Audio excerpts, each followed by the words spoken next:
안녕하세요. 김상철 목사입니다. 오늘은 사무엘상 15장 22절 말씀을 통해서 순종할 일인가 아닌가 라는 제목으로 새벽 묵상을 하도록 하겠습니다. 본문을 읽겠습니다. 사무엘이 이르되 여호와께서 번제와 다른 제사를 그의 목소리를 청종하는 것을 좋아하심같이 좋아하시겠나이까. 순종이 제사보다 낫고 듣는 것이 수량의 기름보다 나으니. 아멘. 오늘 본문의 배경은 이렇습니다. 사무엘상 15장에서 하나님께서 이스라엘 왕 사울에게 아말렉 사람들이 이스라엘을 해한 죄악 때문에 그들을 완전히 멸망시키라고 말씀하셨습니다. 그러나 사울은 이 명령을 완전히 따르지 않습니다. 그 말은 일부만 따르고 아말렉 왕 아각을 살려두고 좋은 가축들은 남겨두었습니다. 이로 인해서 사울은 하나님의 명령을 온전히 따르지 않은 불순종의 죄를 범하게 됩니다. 완전히 따르지 않는 것이죠. 그러니까 일부만 따르는 것은 불순종입니다. 따르려면 완전히 따라야 합니다. 이후 사무엘은 사울을 만나러 가서 불순종에 대해서 책망을 했습니다. 사울은 자신이 하나님의 명령을 따랐다고 주장했지만 사무엘은 남겨진 가축들의 소리를 듣고 그가 명령을 온전히 따르지 않았음을 지적했습니다. 다시 말씀드립니다마는 사울은 온전히 따르지 않았습니다. 사울은 변명하면서 가축들을 하나님께 제사 드리기 위해서 남겨두었다고 거짓말을 하게 됩니다. 이때 사무엘은 사울에게 하나님의 뜻을 분명히 전합니다. 하나님께서는 번제와 다른 제사를 드리는 것보다 하나님의 말씀을 듣고 순종하는 것을 좋아하신다고 말했습니다. 순종이 제사보다 낫고 듣는 것이 수정의 기름보다 나으니 라고 표현했죠. 하나님께서는 보이는 제사보다 마음의 순종을 더 중요하게 여기신다는 것을 강조했습니다. 이후 사무엘은 사울의 불순종을 반역과 우상 숭배에 비유하면서 하나님께서 그를 왕위에서 물러나게 하실 것이라고 선언했습니다. 사울은 자신의 죄를 인정하고 용서를 구했지만 하나님께서는 그의 왕위를 거두셨고 사무엘은 아말렉 왕 아각을 처형했고 사울과의 관계를 단절했습니다. 불순종이 가져온 엄청난 결과였습니다.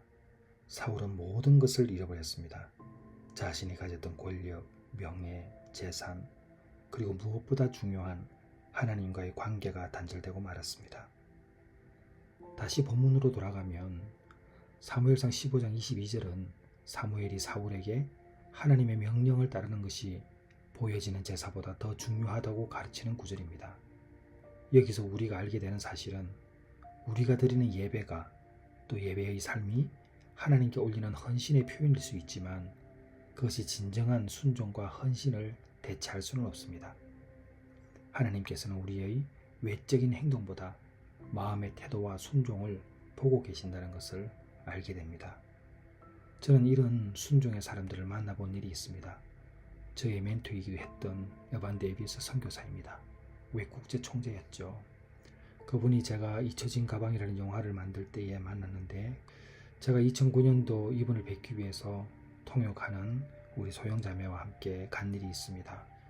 그때 저는 카메라 한 대만 걸치고 정말 시골 사람 그 복장으로 둘이서 애들레이드에 도착했죠. 그때 에반 데이비스 선교사님이 저를 부르시더라고요. 그러면서 저를 안아주셨습니다. 그러면서 고백하시더라고요. 패스터 김이 여기에 처음 올 때 다큐멘터리 촬영팀이 온다고 생각을 하고 내심 기다리고 있었는데 당신 혼자 그리고 통역하는 한 사람만 오는 것을 보고 하나님 이게 뭡니까? 위대한 외계 역사를 다루는 이 영화가 기껏 이 두 사람이 오는 겁니까? 라고 하나님께 질문을 했답니다. 그 질문 가운데 에반 데이비스 선교사의 실망이 있었던 것이죠. 그런데 하나님께서 말씀하셨답니다. 내가 보냈다고. 내가 보냈으니까 너는 최선을 다하라. 이렇게 말씀을 하셨답니다. 그 이야기를 저에게 하면서 No problem. 이 말은 문제없어요 라는 뜻이에요. 저한테 무엇이든지 부탁하라고 그랬습니다. 당신은 하나님께서 보낸 사람이니 무엇이든지 나에게 요청하면 내가 들어주겠다. 그 이후에 이 영화는 만들어질 수 있었습니다. 그분이 말했던 No problem은 하나님께 순종하겠습니다 라는 에반 데이비스 선교사의 표현이었습니다. 저는 지금도 집회를 나가면 에반 데이비스의 노 프라브럼을 자랑하고 있습니다. 왜냐하면 하나님께서 하신 일이기 때문입니다. 그 하나님의 명령을 순종했던 한 선교사님이 저에게 있었고 저는 그분 때문에 영화를 완성했고 정말 지금도 영화 사역을 하고 있는 사역자이자 목사입니다. 또 그분을 통해서 만났던 헬렌 로즈비어, 아이스 아든, 엘리어 테프 선교사는 지금의 베들 회복 공동체와 내가 사랑하는 교회까지로 이어지는 일을 정말 하게 만든 저의 멘토이기도 합니다. 저는 이와 같은 에반 데이비스의 순종을 기억하고 있는데 얼마 전에 저에게 또 이런 일이 일어난 것입니다. 2년 만의 연락이었습니다.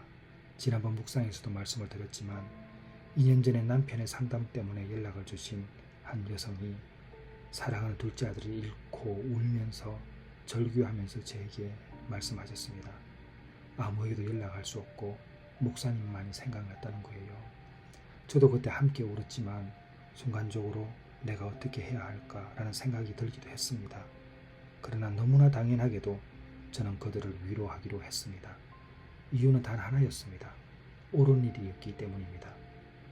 내일이 있을, 아니요 이제는 오늘 밤이네요. 장례 예배를 앞두고 오늘 기도하는 중에 하나님께서 제게 주신 음성이 있습니다. 내가 보냈다. 내가 생각나게 했다. 내가 너에게 연락하게 했다. 너는 가라. 분명히 제게 주신 하나님의 음성이었습니다. 그래서 저는 가게 되는 것입니다. 하나님께서 저를 그곳으로 보내시고 계심을 알고 있기 때문입니다. 근데 이제는 저만 가는 것이 아니고 함께 그 음성을 들은 내가 사는 교회 지체들이 몇 있습니다. 그들도 함께 가게 됩니다. 다른 일정 때문에 오지 못하는 분들이 저에게 연락이 왔습니다. 그분들도 하나님께서 주신 음성을 듣고 계신 분들이죠. 우리 내가 사랑하는 교회의 지체들 모두가 다 그 음성을 듣고 있는 것입니다. 우리 마음 가운데 긍휼의 마음이 있기 때문에 그렇습니다. 오늘의 묵상은 순종입니다. 순종할 일인가 아닌가. 하나님께서는 나에게 무엇을 원하실 때가 있습니다. 그때 바로 순종해야 합니다. 그렇다면 궁금해집니다. 이 일을 순종해야 할 일인가 아닌가의 판단 기준입니다. 판단 기준은 하나입니다. 옳은 일인가 옳지 않은 일인가. 그것이 판단 기준입니다. 상황과 형편을 보면 안 됩니다. 순종과 불순종의 차이이기 때문에 그렇습니다. 저는 너무 많은 경험이 있습니다. 물질적인 헌신의 부분도 있었고 시간적인 헌신의 부분도 있었습니다. 정말 할 수 없는 상황에서 드렸던 그 물질의 헌신도 적지 않게 있었습니다. 그러나 우리가 일생 신앙 생활을 해도 그런 헌신을 한번 못 해본 사람도 적지 않습니다. 시간도 마찬가지입니다. 많은 분들이 저를 바쁘다고 이야기하지만 저는 아무리 바빠도 제가 해야 할 상담과 제가 해야 할 일을 놓치지 않습니다. 왜냐하면 그 일이 중요하기 때문이고 저의 순종이기 때문입니다. 사랑하는 성도 여러분, 저와 여러분은 순종하는 사람이 되어야 합니다. 하나님께서 우리의 마음 가운데 울리고 계십니다. 어떻게 할 것이냐? 우리는 그때 순종해야 합니다. 우리가 바라보는 복은 천국에 있습니다. 물론 이 땅에서도 그 복을 누릴 것입니다. 하지만 천국에서 받을 그 상급이 더 크고 위대할 것입니다. 그와 같은 은혜가 여러분에게 함께 하시기를 주님의 이름으로 축원합니다. 기도하겠습니다. 하나님 아버지, 순종하는 자가 되게 하여 주시옵소서. 온전히 섬기는 자 되게 하여 주시옵소서. 주님 배신하지 않는 자 되게 하여 주시옵소서. 예수님의 이름으로 기도드렸사옵나이다. 아멘.